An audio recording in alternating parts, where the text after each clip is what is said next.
أخي سيل سيل سيليان ويشني سالاري أغلي أسكي كي أوياني دشيتي كلاري دايباي قوشك أوياني بسموانوي بانیشار دواگوندی هەورامانە و سەرەتای ئەو گوندانەیە بە شێوەزاری سۆرانی دەدوێن. پێگە جوگرافیەکەی وا هەڵکەوتووە کەلتوری هەورامان تیایدا ڕەنجی داوەتەوە. هاوکات ئەوەش دەبیندرێت بەشێک لە دابوو نەریت و فەرهەنگی ناوچەی شارە زوور فەرامۆژ نەکراوە. ئەم هارمۆنیایە لە شێوازی قسەکردن و هونەری گۆرانی و پەیوەندی کۆمەڵایەتیەکاندا دەردەکەوێت. بانی شار بەواتای سەرەوەی شار یاخود پشتی شار. قسەکە لەوەیە شارەکە کوێیە، بۆچی ئەم وشەیە بەسەر بانی شارە بڕاوەتەوە، ینی بۆچی ئەم وشەیە دەما و دەم ماوەتەوە تا ئێستاتە بەردەوامی هەیە. ئەوە چەندی ساڵاوەتی بانیشار هەیە هەرێت تەنها بۆ ئەم بانیشارە نوێش کە ئێستا قسەیتیاکەین هەر بانیشار بەکاراتەوە. بانیشاری کۆنمان هەیە، بانیشاری نوێشمان هەیە کەم بانیشاری ئێستاە. دەوترێ لە سەردەمی مادەکان پاشاکەیان کە پاشایەکی بەهێزی مادەکان بووە هوا خشترە، پایتەختەکەی لە هەمەدانەوە ئەگوازێتەوە نەوێ. دوای ئەوەی کە پایتەختەکەی گوازێتەوە بەڕێکەوتنی لەگەڵ بابلیەکان هێرشەکاتە سەر نینەوە کە پایتەختی ئاشووریەکانە و کۆتایی بە حکومڕانی یاخود پایتەختی ئاشووریەکان لە نینەوە خاپوور دەکات. دواتر باڵادەستی و حکمی ئەم پاشا بەهێزە وای لێکا پەل بۆ زۆر شت بەهاوێت. دیەن لە بەردەبەلەوە هەتاوەکو خوورماڵ کۆتایەکەی خوورماڵ شارێک دروستەکە. شارەکە کە نزیکەی 25 کیلۆمەتر ینی بڵێن درێژایەکەی 25 کیلۆمەترە بێ. ئەگەر ورد بینەوە لە کۆمەڵی شوێن هەیە وەکو ئامورە کە دراوسەی بانی شارە یاخود بڵێن سێتەپانە بچووکەمانێک کە خواردبانی شارە، شیرەمەڕمانەیە بە هەمان شێوە خواردبانی شار، خوورماڵە لە کۆمەڵی شوێنی جاجا ئێمە شوێنەوەرمان دۆزیوەتەوە. سەردەمێکە بوو خەڵک بەدوای زێڕ و زمڕوت و ئەم شتانەیە ئەگەڕاوە گۆزەی ئەدۆزراوە، گۆزەی سەردەمە جیاوازەکان. وەکو وتم کۆمەڵێ بۆ چوون لەسەر بانیشار هەیە، ئەمەی مادەکان کە باسمان کرد لە بەردەبە لەو شارێکە تا خوورماڵ. دواتر گوڵعنبەر بوو بێ کە خوورماڵەکە وەرگیرابی ئەوێ شارەکەیە. بانیشار بۆ خۆی لە شوێنێکی بەرزاییایە، دەشت نییە، بانە. ئەوێ کە بانە و ئێرش کە شارە بانیشار تەنها ئەوترێ وشەی عەفو پیتی هیەکە کە بانی شارە بە دەما و دەم گۆڕابێت یاخود یەکەم جار بان شار بوو بێت. دواتر پیت یەکەی بۆ زیادکراوی بەدەمی خەڵکەوە سەردەم بە سەردەم کۆکرابێتەوە بانی شار بێ. واتە ینی بۆ چوونێکی دروستە خوارەوە شار بوو بێ و سەرۆژ گوندێک بووە کە بانەکە بووە بە یەکەوە کراوە بە بانی شار.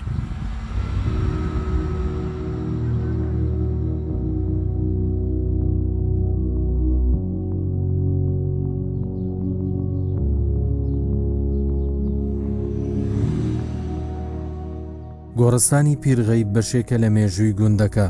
بە پێی نووسراوی سەرچێلەکانی مێژووی نیشتە جێبوونی 300 ساڵی بانی شارمان بۆ دیاری دەکات. بەڵام بەپێی کنەکردنی شوێنەواری مێژووی دروستبوونی ئەم گوندە دەگەڕێتەوە بۆ سەردەمی ساسانیەکان. هەندێک گۆزە و کەلوپەلی شوێنەواری دۆزراونەتەوە کە بەڵگەن بۆ دێرینی نیشتە جێبوون لەم ناوچەیەدا.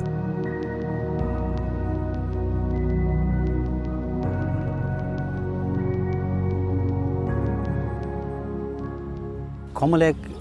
قسە و باز یاخود بۆچوون لەسەر وشەی پیرغەیب هەیە. بۆچوونێک پێی وایە پیرغەیب واتە پیاوێکی گەورەی ئاینی. پیر لە فەرهەنگی عەرەبیە بە مانای شێخ دێت و غەیبیش بە مانای غەیب زان دێ. هەردوو وشەکەگەر کۆی بکەینەوە واتە پیاوێکی ئاینی یاخود شێخێکی غەیبزان. ئەمە بۆچوونێکی. بۆچوونێکی تر پێوە هەیە کە وشەی پیرغەیب لە پیر بابا غەیبەوە هاتووە. پیر یاخود بابا هەردووکی بە مانای گەورەیان سەید هەیە. غەیبەکەش هەر وەکو پێشتر ئاماژەمان پێدا بە مانای غەیبیەوە واتە پیاوێکی گەورەی غەیبزان. ینی هەموو بۆچوونەکە لەوە ئەگرێتەوە کە پیرغەیب لە کەسێکی ئاینیەوە هاتبێ یاخود پیاوێکی گەورەی ئاینی کە غەیبزان بوو بێ یاخود شێخێکی غەیبزان جامە کۆمەڵە بۆچوونی دیکە لەسەری هەیە کە ئەم شخصە یاخود ئەم کەسایەتیە ئاینیە کەسێکی زەردەشتی بوو بێ بە حکمی ئەوەی پیر زیاتر لە زمانی بڵین پیری زیاتر بۆ لە زەردەشتیا هەیە ئەگەر سەیری بڵین فەرەنگەکان بخەین یاخود لە کتێب و سەرچاوە ئەساسینەکانە زەردەشتیەکانە عەفو سەیری بکەین وشەی پیر پەیوەندێکی ڕاستەوخۆی بە زەردەشتیەوە هەیە بەڵام ئەمە یەکلایی نەبووەتەوە ئایا پیر غەیب ئەم کەسایەتیە گەورەی ئاینیە لە بانیشاری کۆن ژیاوە یاخود لە بانیشار مردووە ئەمە یەکلایی نەبێتەوە چونکە ئێمە هێشتاوەکو بڵێن کنەوە پشکنینێکی شوێنەواریمان نییە یاخود نەمانتوانیوە گۆڕی ئەم شخصە بدۆزینەوە یاخود شوێنی ئەم شخصە بدۆزینەوە دەوترێت گۆڕستانی پیرغەیب یەکەم جار بە ناوی ئەم شخصەوە ناودراوە بۆیە ناوی گۆڕستانەکە پیرغەیبە یەکەم جار پیرغەیب بۆ خۆی کە دوای مردنی لەوێ نێژرا و وردە وردەم قەبرستانە لە ناوی ئەم شخصەوە وەرگیرا بەڵام تا ئێستا بڵێن پیرغەیب شوێنەکەی دیار نییە لەکوێ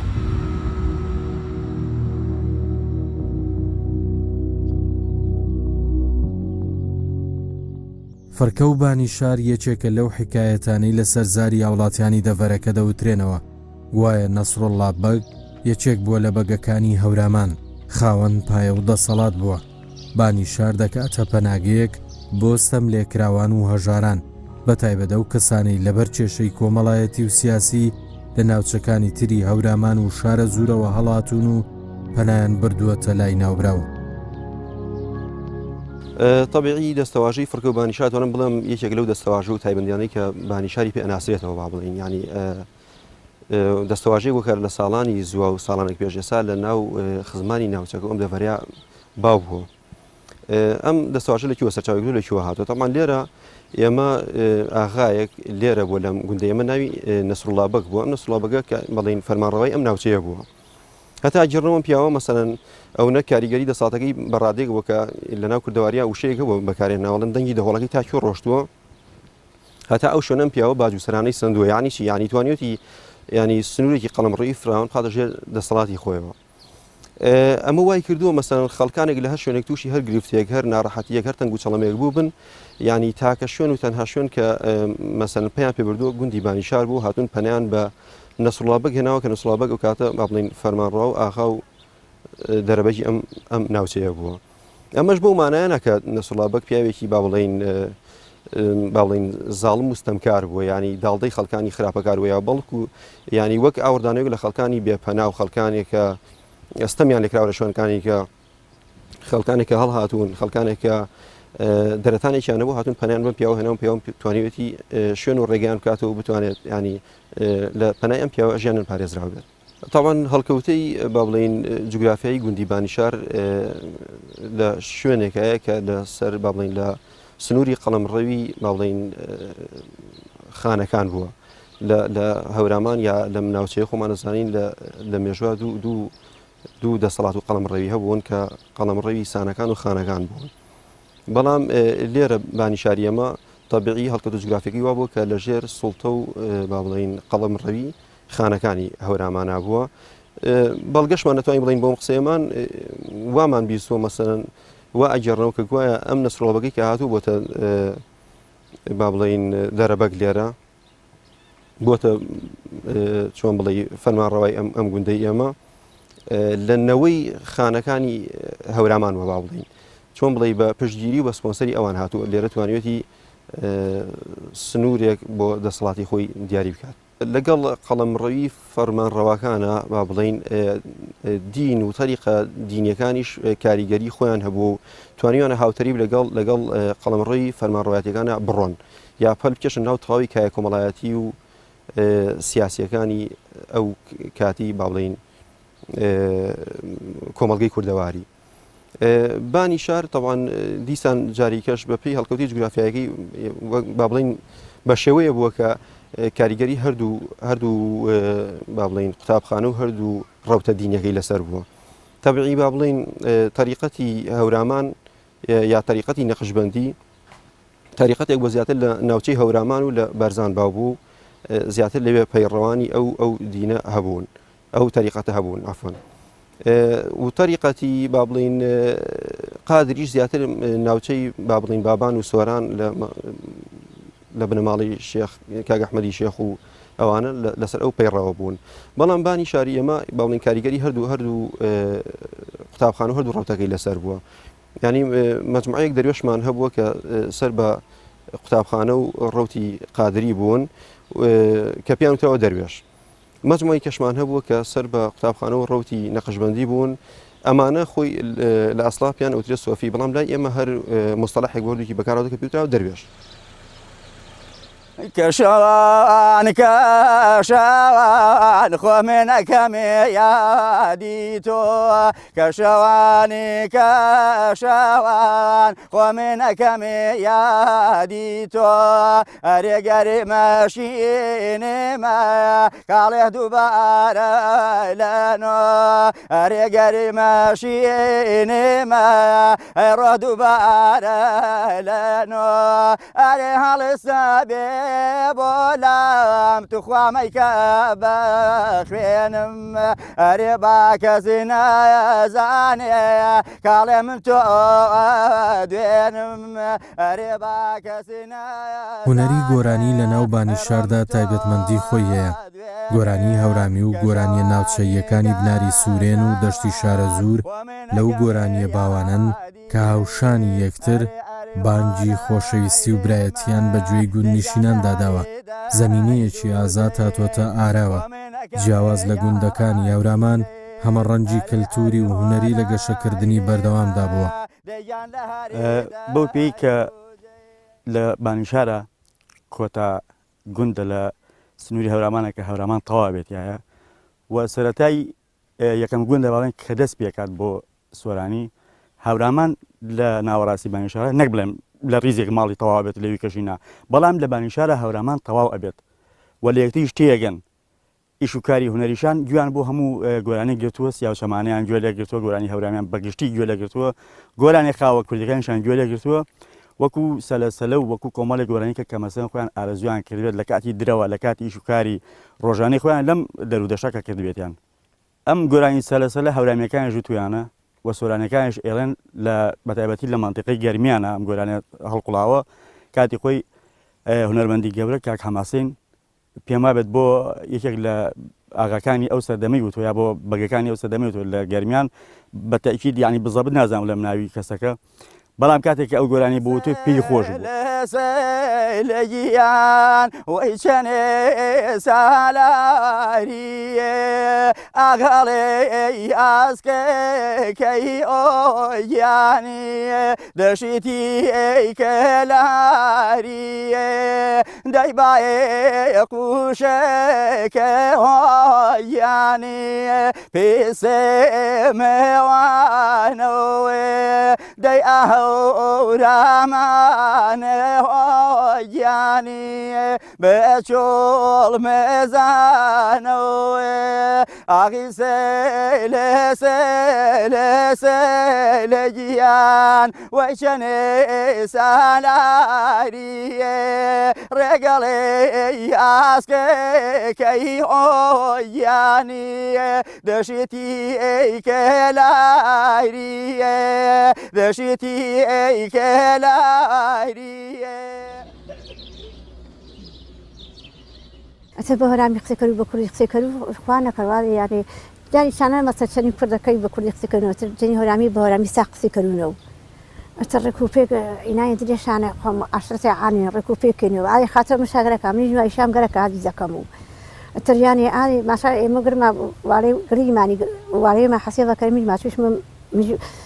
گتا برێم نەندی کە سوکارم نەندی پراری ئەوانە ئەری وەزاڵی ساڵەکەشم فێرم کردێنی وەکیشم یاوەدە شەڵا ئینڤیا گردی ئەوانە شکور زانی چەندی وەختێن کرد ڕەحمەتێم پێکەرا ماشا چەندی تۆڵوانە نەفەڕان چەندی مەفارنەوە چەندی وەنەتێک مەشۆ ئێمە وەختی وش خەریکی باخوچی ئالما بێ و حیواندار بێ خەڵک و چاگەی هەر ئەینوشیوی و بەستر باخی خاصی مابێنی ئێمە بە باخی ئەغڵە بەش خەڵکژیوێ وەزوچێ و ما بێت باق ما بێ بەشکەر کچێ وەربێ و بەڵام تیسە خەڵکەکەی سە من ئەلان بەیان باخشان تاقەچانیا براوە سەر برادەکەم یانی شەکەینە ئەوێ مەداوێ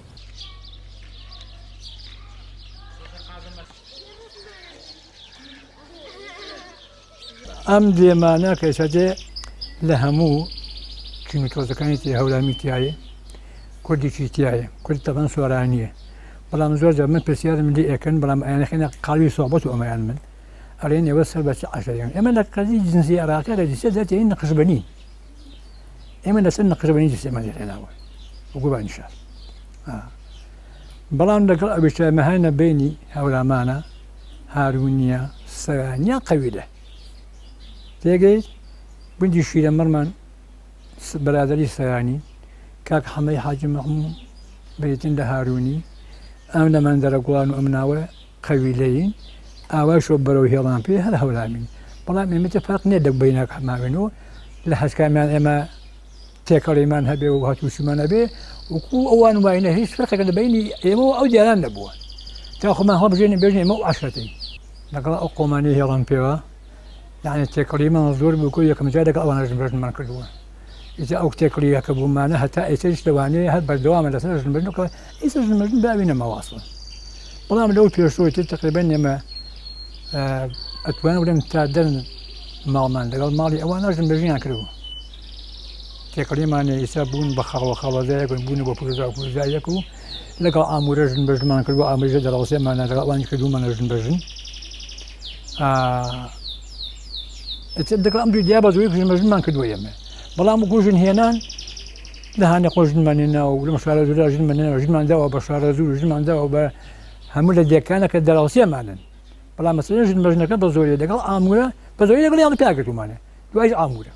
وەسابەنەمان بووە کاک حەمە ساڵح ئەمری خۆی کرد بە سابەنەیە بووە ئەم ڕۆباتایەتە ئەم کاتێک کەوتایە ئەم کاتە یەکەمی هێنا لە مەواندیسیشە لە وەسایشە حەمە ساڵح هەمووەمی ئەمە کاک حەمە ساڵح خاڵەسێ هەمەیەشمان بوو جوڵا بووە شاڵنکەی دروست کرد ڕنگ و چۆخی دروستە کرد ئەوە بە تایبەتی وەسا بووە بەڵام هەندێک بەسایدا تا بشێ دەرگایە چاکە یا قاپێ چاکە ئەمە پێی ناڵێن وەسا وایەمانیە ئەنا ئەڵسە یەحمە جوڵا بۆ بەخوا یعنی بڵێم ئەکە من بینی بێتم ژنی نەبووە تێ پێش من ئەوە ژنی بووە چوومە سەرداوی و لە پێچەڵەکە لەگەڵی دەلەمنەوە دانیشتم و خەریک جوڵایی بوو شاڵنکەی دروست کردبوو و ڕنگ و چۆخەی دروست کردووە و ئەمە ئیشی جوڵاو بووە ئاسنگەریشمان نەبووە متماچی ئاسنگەری بە لە کارەباکرا کە ئەو کاتە کارەبا دەوێنێ بەچی ئاسنگەریەکەی تۆ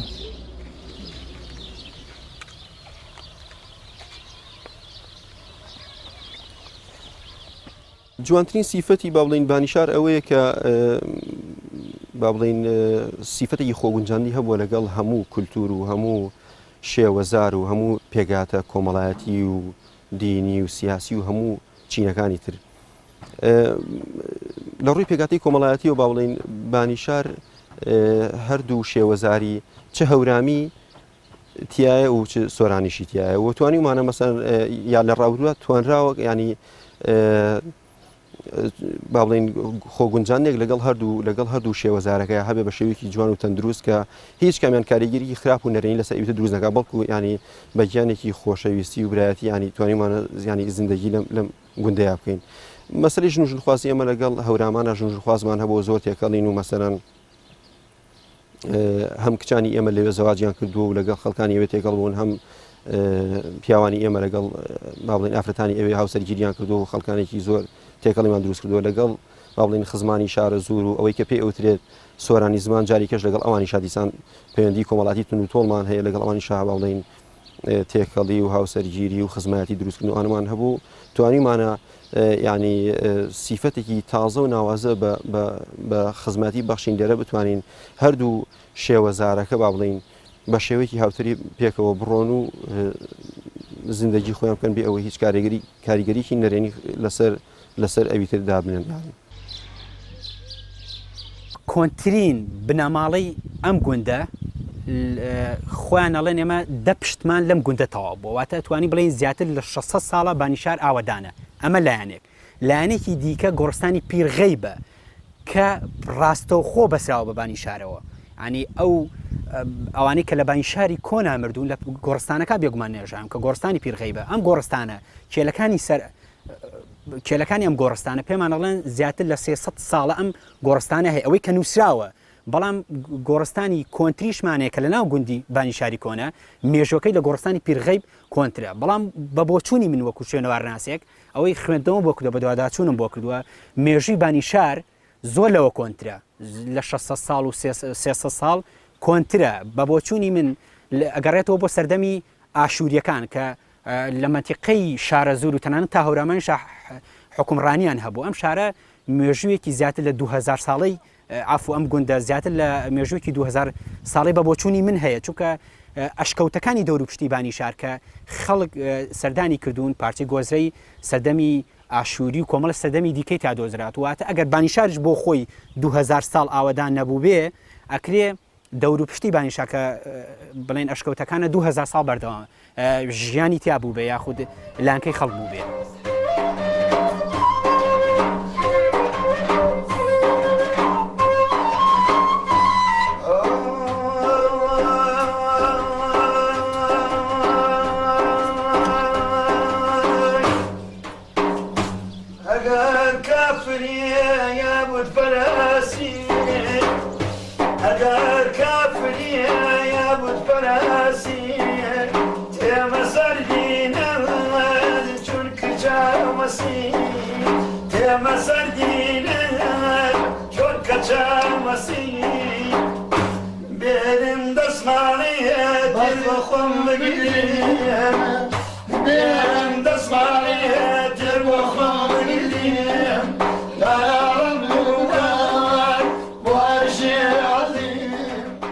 هەورامان لە ڕێی کەلتورەکەیەوە هەناسە دەدات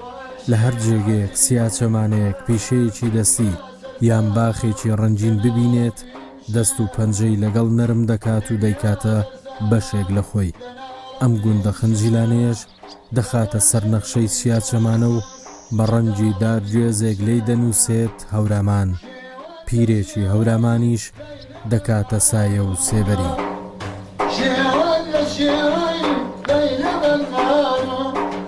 دنیا